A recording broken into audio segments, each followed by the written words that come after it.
Hello everybody, welcome back to my movie review series. Today we'll be discussing Patriots Day. Watched it yesterday morning, did a review on it. It was nice out, it's springtime, weather's warming up, so I decided to go on a walk, check out a new park. I was going to do parks, like national park reviews and stuff, but I would need some expendable income to do anything different than I do right now today. But you know the typical thing, I'll give you my overall impressions and grade after reading the overview plus logistics and talking about the settings and basic background information about the movie. Then if you have not watched the movie and would like to, based or not based on my recommendation, you want to turn off this video because there will be spoiler alerts. Because we'll be discussing the plot, synopsis, and character development. Similar movies and major themes. This has a historical backing, and again, everything with history backing is always better for me. But it's released in 2016, rated R. It's a thriller crime movie. Runtime of 2 hours and 13 minutes. You can watch it with a regular Hulu subscription. It says, tragedy strikes on April 15, 2013, when two bombs explode during the Boston Marathon. In the aftermath of the attack, Police Sergeant Tommy Saunders, played by Mark Wahlberg, FBI Special Agent Richard Laurier, what's French? Laurier, played by Kevin Bacon, and Commissioner Ed Davis, played by John Goodman, join courageous survivors, first responders, and other investigators in a race against the clock to hunt down the suspects and bring them to justice. And obviously, shitty historical event, who cares? Human beings don't know how to behave. But budget $45 million, only did $52.2 million at the box office. 70% of Google users liked it, 7.3 out of 10 on IMDb, 80% liked it on Rotten Tomatoes, and 80% on Flix.com.au. I always love these random rating things that change every movie. But overall, I thought it was really good. And I liked the historical backing. I thought all the characters were convincing. I had seen this movie before, so again, trying to keep it on its original watch review or feelings. But I thought it was really well done. Getting the historical backing of it gives it intrigue to me always. I thought the performance was convincing, the cinematography was convincing, and the story was unfortunate but well told in the movie. So overall, I think this is a flat A, mainly for the history as opposed to just it was like a fictional crime show. But I liked it, and history to me is always informative. So if you have not watched this movie, I definitely recommend this one, both for the historical aspects, and it is an entertaining and good movie as well. So if you've not watched the movie and would like to, shut off the video now, there will be spoiler alerts. So the movie opens up, and they're just kind of, it's heavily backed by history, so they're just kind of documenting the characters of the day. So you have Mark Wahlberg, Tommy Saunders, and his wife, Carol Saunders. He's a police officer. And once again, we're in Boston. You have Special Agent something, the Dave Laurier, whoever the Kevin Bacon character is. He doesn't come until later, but you kind of follow. You get the Mark Wahlberg character. You get the actual bombers, Zokar and Tamirian. Can't read their last names. Sar something. But you just have the backing of the day leading up to the Boston bombings. So you see the Zokar and Tamirian. They're preparing the bombs. Tommy Saunders got a bad knee. I guess the movie really opens up with him. They're doing just some minor bust, some drug dealer or some possession or something. And so they break down a door, and he's like, you have 6 hours until you have to be back on the clock for the Boston Marathon Patrol. So Tommy Saunders is doing his thing. He's got a pretty crass but loving relationship with his wife Carol.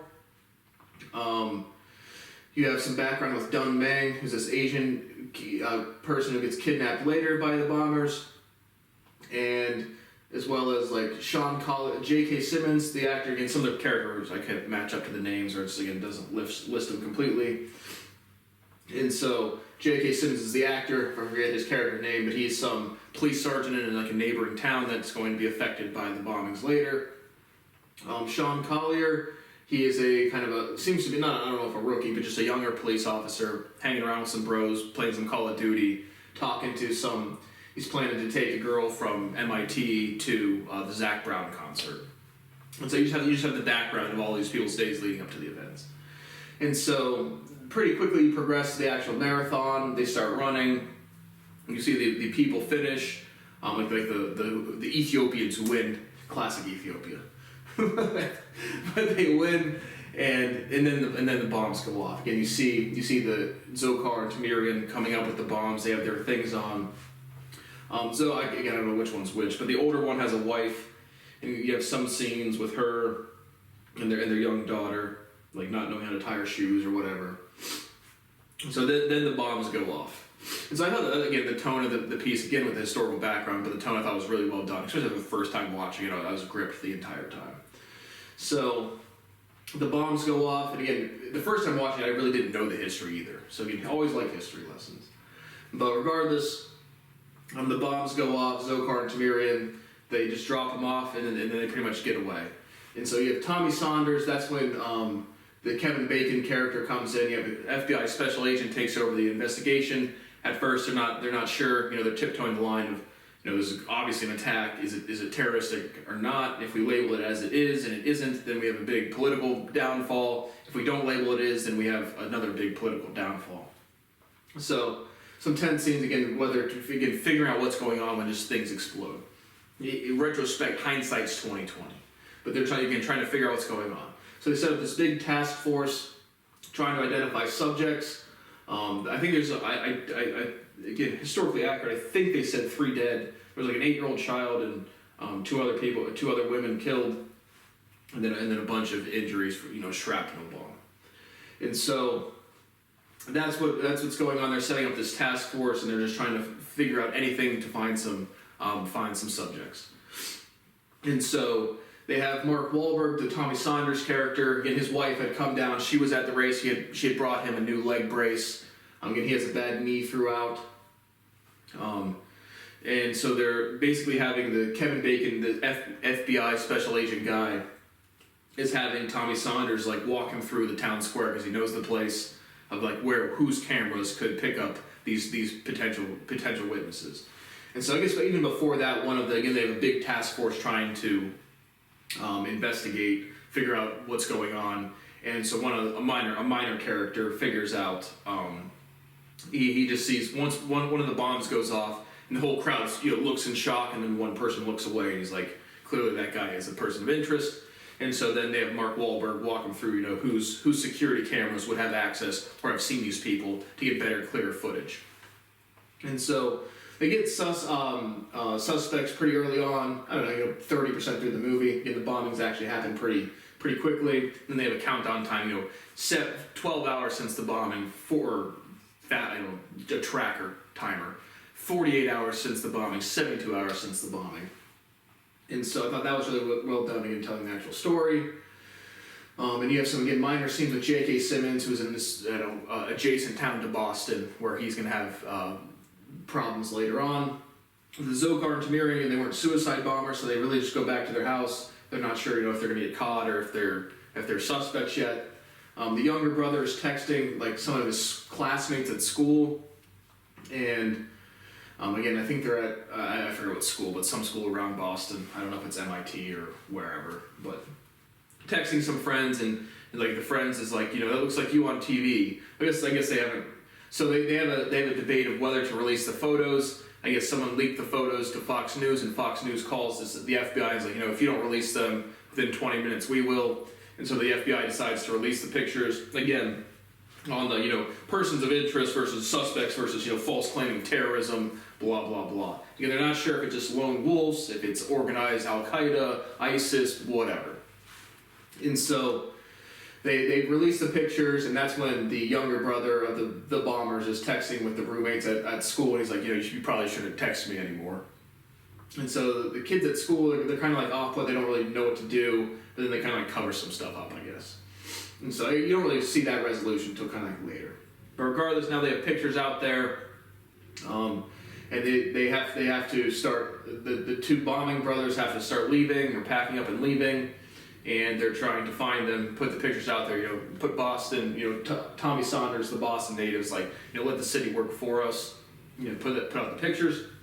And so they go on the run, and that's when, again, Sean Collier's just trying to take the cute Asian girl from MIT to the Zac Brown concert. The cute Asian girl doesn't know the lyrics to the Zac Brown songs, but she's learning them to go on a date with Sean Collier. If the Dun Mang character comes in later, he's also going on dates or like talking to the cute Asian chick at the takeout Asian place. But Sean Collier, he gets killed pretty quickly.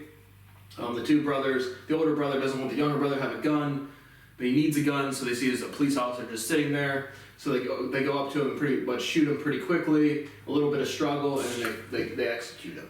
So Sean Collier gets killed, and he was an actual real-life person. And then they take, I don't even know if they actually end up even getting the pistol off of him, but they kill him, and because the younger brother wanted a gun. And so now they have to switch cars, and so this Dun Mang character is sitting in his car, and they just go up there and carjack him, and at which point they talk to him like, did you see the Boston bombings? Yeah, we did that, and I just killed a police officer, so do what we're going to tell you to. And so they're driving around. Again, obviously the historical accuracy of that scene where they're talking about 9/11 is very extremely accurate, but not super relevant to it. You should never do terrorist bombings, guys. Bad idea. Bombings on either side's bad ideas, guys. No bombas. But of course, we're gonna blow each other up because we're fucking stupid monkeys on a rock and then act like it never happened and lie about all of history because we can't accept facts, obviously. But so they carjack him. They go to a gas station. The younger brother goes into the gas station, get some food, snacks, whatever. And just like the, I can't remember what's shooting, maybe the top supermarket one, where the kid had a manifesto. It's like, stop at McDonald's and get a triple cheeseburger, maybe some fries, a small fry. So they stopped off after, catching some bodies, causing terrorist attacks because of broken ideology, with real historical accuracy in terms of the 9/11 conversation. But basically what happens is the Asian kid, he just makes a breaks for it. He just books it out, runs away, gets away from them, and just sprints. The younger brother is about to pay for the snacks and just like puts the stuff down so they're trying not to draw attention to themselves because now they're going to New York to do more bombings. Classic. That's always a good use of a life. Just go blow up random people. Always a good fucking use of a life. Obvious sarcasm. But so that's what they're trying to do is go to New York. They're trying to switch cars and stay off the radar. The younger brother's pissing off the older brother. But now the Asian dude, Dun Mang, has escaped. Chinese dude. He makes a break for it and calls the police, gets in contact with Tommy Saunders, Mark Wahlberg's character. And it was like, these people said they're the bombers, here's my SUV, my Mercedes type of truck. Go find these motherfuckers. And so the police get into the J.K. Simmons territory where he just seems to be like a local cop in this movie, and they basically a local patrol officer catches the vehicle, the Mercedes that they're in, and flips around, and the older brother gets out and starts opening fire. And so you have big police presence now coming. They have more bombs. So they're shooting it out, they're throwing bombs at the police officers. Big fight scene from here on out for, 15, 20 minutes. All big police force comes. The older brother, I'm not sure which one's the older brother. I think Alex Wolff's character, Zokar, I think it's the older one. No, I take that back. Tamo Melchizedek, I don't know. Tamirian Samara looks like the older one. Yeah.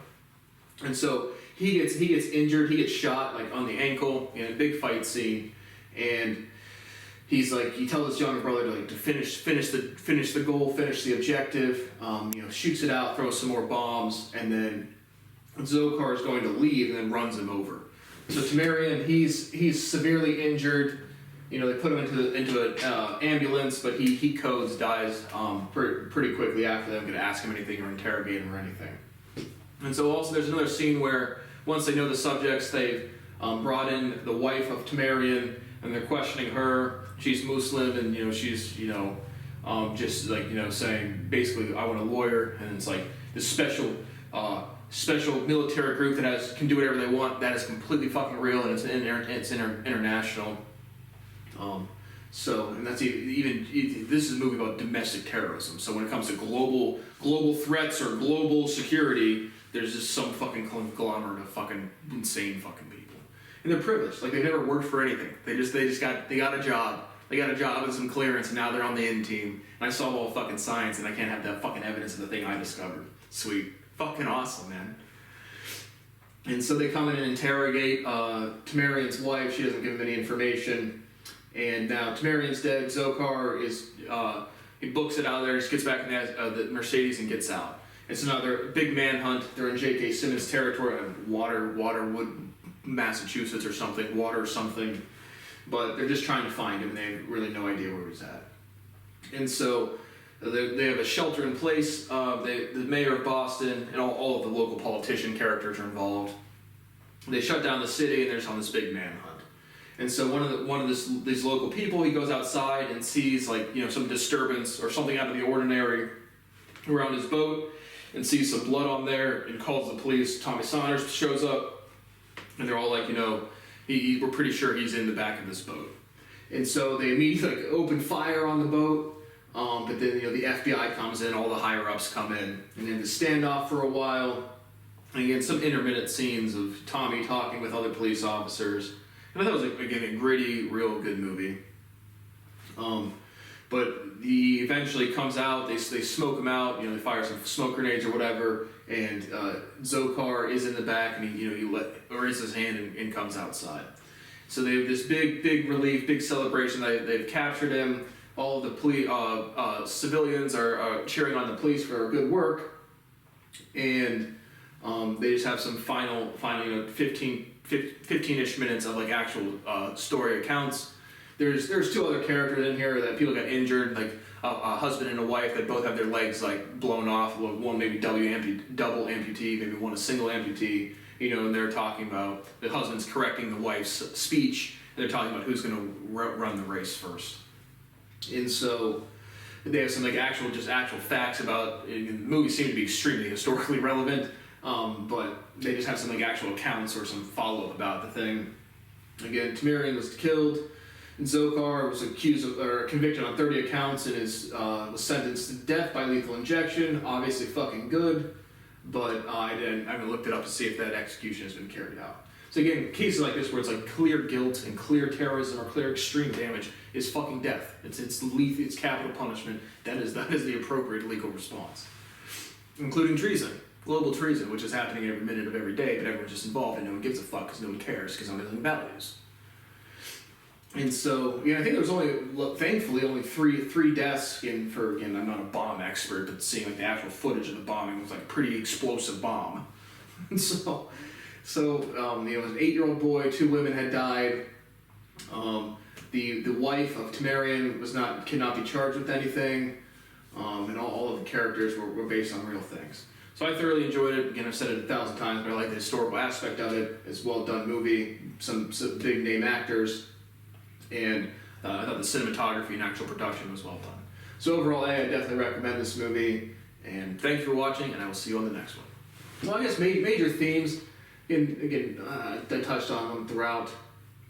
Yeah, no. Similar movies. There was other similar movie where based on a real historical account. It was a terrorist attack maybe in India. There's a hotel that was being suicide bombers and people going in there and doing a terrorist attack. There was another a cinematography or a movie produced about it. And so I forget the name of that one, but there was another movie very similar to this in just terms of historical backed terrorist attacked movie that I thought was really good. Can't remember the name. Some hotel. Google the buzzwords: hotel terrorist attack movie, and that one. So thank you for watching, and I will see you on the next one.